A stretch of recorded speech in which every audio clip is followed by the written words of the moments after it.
आप सभी को मेरा नमस्कार।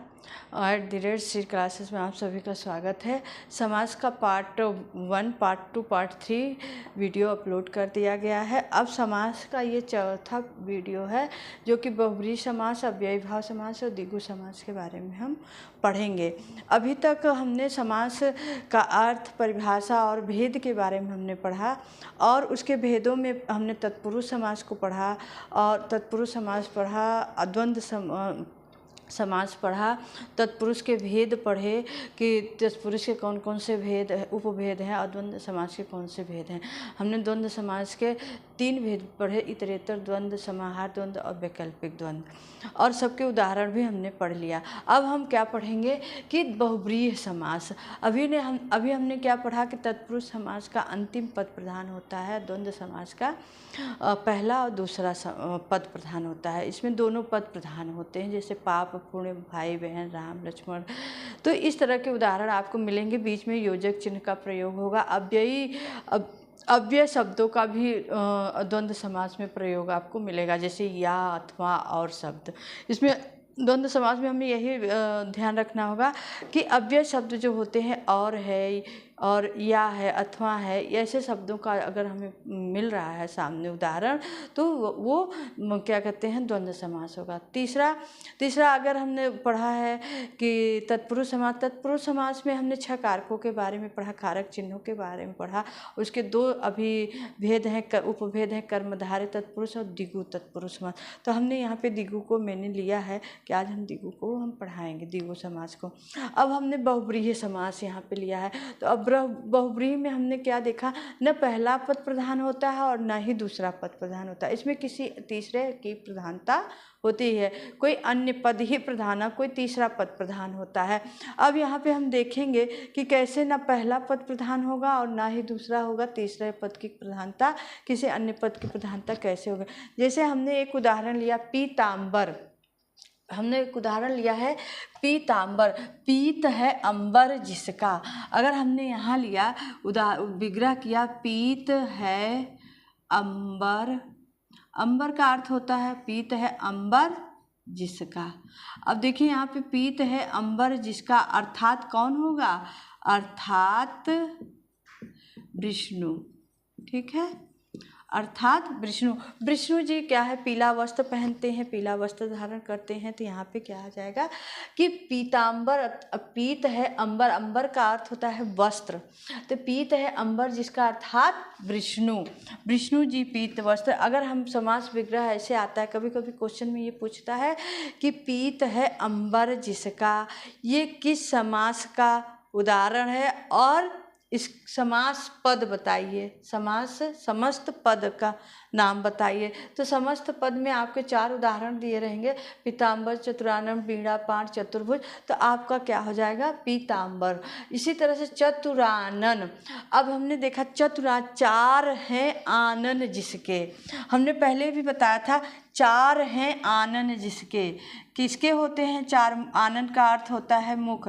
4 हैं आनन जिसके, 4 हैं आनन जिसके, ये समास विग्रह हुआ।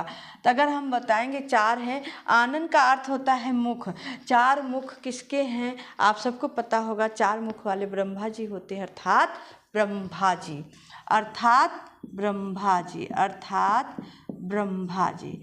तो 4 हैं आनन अर्थात ब्रह्मा जी के 4 मुख होते हैं। ठीक, तो यहाँ पे हमने क्या लिया, पीताम्बर, पीत है अंबर जिसका, अर्थात विष्णु। चलो वीणापाण। अब वीणापाण तो आप सबको पता होगा कि सरस्वती जी अपने हाथों में वीणा धारण करती हैं। तो वीणापाण कहते हैं वीणा है जिसके, मतलब कि वीणा किसके हाथों में है, वीणापाण तो सरस्वती। चतुर्भुज का अर्थ है कि 4 भुजाएं हैं जिसके, 4 भुजाएं हैं, किसकी हैं 4 भुजाएं। अब ये पता होगा कि चतुर्भुज, 4 भुजाएं किसकी होती हैं, 4 भुजाएं किसकी हैं, हमारे ब्रह्मा जी की 4 भुजाएं होती हैं। तो इस तरह से आपको उदाहरण यहाँ पे मिलेंगे। और इसी तरह से क्वेश्चन ये सब क्वेश्चन हमेशा पूछे जाते हैं। ये जो उदाहरण बता रहे हैं ये सेम टू सेम उदाहरण आपको चाहे बीएड हो, टेट हो, टीजीटी पीजीटी हो या ओलंपियाड हो, सब में ये क्वेश्चन छोटी बड़ी परीक्षाओं में पूछे जाते हैं। पीताम्बर चतुरानी, या तो ऐसे शब्द समस्त पद दे दिया जाएगा, पद दे दिया जाएगा इसका विग्रह करिए, या तो ये दे दी जाएगा कि इसका उदाहरण किस समास का उदाहरण है। और इसी तरह से बहुव्रीहि के 4 भेद होते हैं।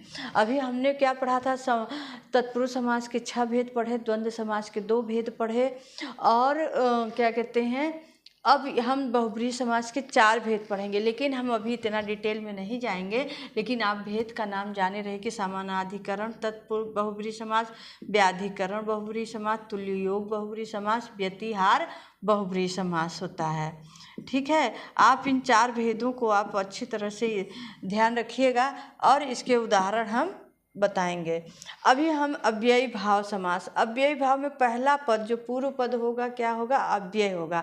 अब हम चौथे भेद की बात कर रहे हैं कि अव्ययी भाव में पूर्व पद जो है अव्यय होगा, क्योंकि पहला पद इसमें अव्यय होता है। अव्यय वही है जिसका हम कोई परिवर्तन ना करें, जिसके रूप में हम कोई परिवर्तन नहीं कर सकते, उसे भी हम अविकारी कहते हैं। तो अविकारी में केवल अव्यय शब्द आता है। अविकारी में क्या आएगा, अव्यय शब्द आएगा। और अव्यय शब्द आता है जिसके रूप में कोई अव्यय शब्दों में हम कोई परिवर्तन नहीं कर सकते हैं, क्योंकि विकारी में हम परिवर्तन करते हैं, जिसके रूप में परिवर्तन होगा उसे हम विकारी कहेंगे। विकारी में संज्ञा, सर्वनाम, क्रिया, लिंग, वचन, कारक, सारी ये चीज़ें जो होती हैं वो संधि समास विकारी शब्द है। क्योंकि विकारी में क्या होता है कि उसके रूप में हम परिवर्तन करते हैं, अविकारी में हम उसके रूप में परिवर्तन नहीं करते। तो अव्यय शब्द ऐसा ही एकमात्र ऐसा है जो कि जिसके रूप में हम कोई परिवर्तन नहीं करते हैं। तो अव्यय में क्या है कि किंतु, परंतु, जैसा, वैसा, और, या, अथवा, ये सारे शब्द जो होते हैं अव्यय के होते हैं। इसमें हम कोई परिवर्तन कि इसको हूबहू लिखते हैं, जैसा रहता है वैसे ही हम लिखते हैं। तो इसका ये देखिए पूर्व पद क्या होता है, अव्यय होता है। अब हम इसके रूप में तो हम कोई परिवर्तन कर ही नहीं सकते, जैसे प्रतिदिन, यथाशक्ति, आज, जन्म।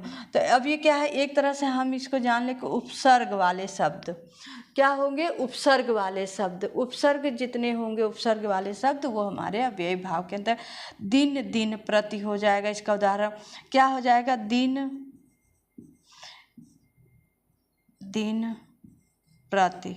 ये क्वेश्चन टीजीटी में एक बार बहुत विवाद खड़ा किया था। यथाशक्ति, शक्ति के अनुसार, शक्ति के अनुसार। इसका समास विग्रह जन्म के अनुसार, जन्म के अनुसार। तो ये जो है कहीं कहीं आपको कुछ और इसके मिलेगा, जैसे प्रतिदिन, दिन मिलता है, दिन, दिन, प्रति। तो हम इस तरह से इसके समास विग्रह करते हैं कि जो पहला पद होगा इसका वो अव्यय शब्द होगा या तो उपसर्ग रहे शब्द होगा। उपसर्ग वाले शब्द होंगे या तो अव्यय शब्द। इनके रूप में हम कोई परिवर्तन चेंज नहीं कर सकते हैं, क्योंकि ये हूबहू होते हैं। इनमें हम कोई भी परिवर्तन नहीं करेंगे, क्योंकि ये जैसे हैं ऐसे ही लिखा जाता है। और इसीलिए हम क्या कहते हैं कि इसका जो पहला पद होता है अव्यय होता है। तो ये है शक्ति के अनुसार, जन्म के अनुसार, दिन, दिन, प्रति। तो हम इसके उदाहरण जब भी पाएंगे हमेशा या तो उपसर्ग वाले शब्द होंगे, उपसर्ग लगा होगा, या तो ये अव्यय शब्द होंगे। और इसी तरह से अगर हम बात करें द्विगु समास की, तो द्विगु समास जो होता है संख्यावाची होता है। इसका पूर्व पद जो पहला पद होगा वो क्या होगा, संख्यावाची होगा। क्या होगा, संख्यावाची। जैसे त्रिभुवन, 3 भुवन का समाहार, चवन्नी 4 आनों का समाहार, अष्टाध्यायी 8 अध्यायों का समाहार, पंचवटी 5 वटों का समाहार। तो आपको समझ में आया होगा कि इसका विग्रह हम कैसे करेंगे, क्योंकि ये हमें क्या बताता है कि पहला पद क्या होगा। जैसे चवन्नी है तो हम चवन्नी का विग्रह करेंगे चवन्नी, तो 4 आनों का समाहार, 4 आनों का समाहार, समाहार। अब देखिए इसका समास विग्रह ये होगा 4 आनों का समाहार। यहाँ पे 4 आना ये संख्यावाची शब्द आ गया। अब ऐसे अष्टाध्यायी, अब अष्टाध्यायी में क्या है? 8 अध्यायों का समाहार। 8 अध्यायों का समाहार। 8 अध्यायों का समाहार। 8 अध्यायों का समाहार। ठीक, तो ये 8 अध्यायों का समाहार यहाँ भी संख्यावाची है। पंचवटी, अगर हम पंचवटी की बात करें तो यहाँ भी संख्यावाची है। 5 वटों का समाहार। 5 वटों का समाहार। तो हम देखिए यहाँ पे हमने देखा ना, यहाँ भी संख्यावाची है, यहाँ भी संख्यावाची है, यहाँ तो जो चवन्नी और इसी तरह त्रिभुवन, 3 भुवन का समाहार। 3 भुवनों का समाहार। 3 भुवनों का समाहार। तो 3 भुवनों का समाहार जो है, देखिए क्या है कि 3 भुवनों का समाहार है, तो यहाँ भी संख्या है। तो द्विगु समास में हमेशा याद रखिए कि पहला जो पूर्व पद होगा वो क्या होगा? संख्यावाची होगा। तो अब हम समझ गए होंगे कि अव्ययी भाव में पहला पद अव्यय होगा, द्विगु समास पहला पद संख्यावाची होगा, बहुब्रीहि में न पहला पद न दूसरा पद, न पहला पद प्रधान होगा न दूसरा, किसकी? तीसरे किसी अन्य पद की प्रधानता होती है। तो इस तरह से इसके 4 भेद होते हैं: समानाधिकरण तत्पुरुष बहुब्रीहि समास, व्याधिकरण बहुब्रीहि, तुल्ययोग बहुब्रीहि, व्यतिहार। अभी तो हम इतने ही पढ़ेंगे, बाकी हम आपको नेक्स्ट वीडियो में, अभी कर्मधारय समास जो है बाकी है, तो उसको नेक्स्ट वीडियो में हम आपको बताएंगे कि कर्मधारय समास में क्या क्या है चीज़ें हैं, उसकी परिभाषा के, उसके भेदों के बारे में, और उसमें क्या क्या होता है उसके बारे में हम आपको बताएंगे। अब अगर आपको अच्छा लगा हो तो हमारे चैनल को सब्सक्राइब और लाइक ज़रूर करिएगा। जहाँ भी आपको नहीं समझ में आता आप उसको हमको कमेंट बॉक्स में ज़रूर दीजिए, लिख के दीजिए कि हमको यहाँ पे ये चीज़ें समझ में नहीं आ रही है, तो हम नेक्स्ट वीडियो में आपको बातों को रखेंगे। धन्यवाद।